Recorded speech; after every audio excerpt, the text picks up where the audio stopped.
गटातील स्थानिक समस्या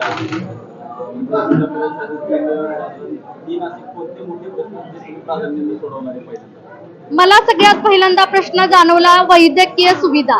जसं की आपण बावधन मध्ये बघितलं की प्रायमरी हेल्थ केअर सेंटर आहे, पण तिथे बऱ्याच अशा सुविधा नाही आहेत. सोनोग्राफी करण्यासाठीही महिलांना आपल्या वाईला यावं लागतं, पैसे देऊन ते करावं लागतं.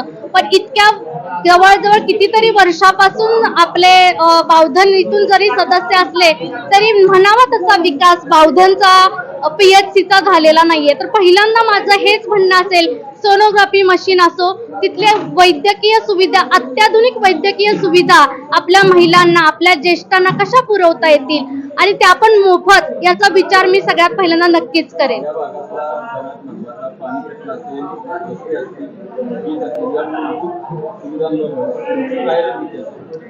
सगळ्यात पहिल्यांदा मी माझा 5 वर्षाचा पंचायत समितीचा अनुभव आहे.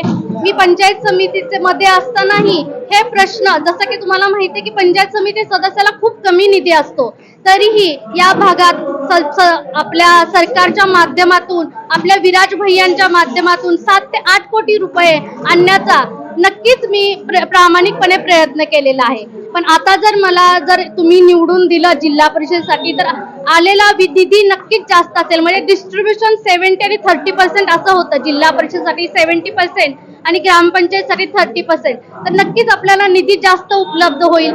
त्याचप्रमाणे आपले कार्यक्षम आमदार, आपले ज्यांच्या नेतृत्वाखाली आम्ही लढत आहोत, असे मकरंद आबा पाटील यांच्या निधीतूनही आपल्याला बरंचसं काम आपल्या बावधन गटामध्ये करता येईल.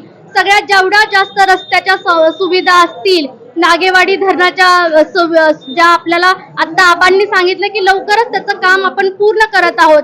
जेवढी शेतजमीन शेतकऱ्यांची ओलिताखाली आणता येईल तेवढी आपण आणणार आहोत.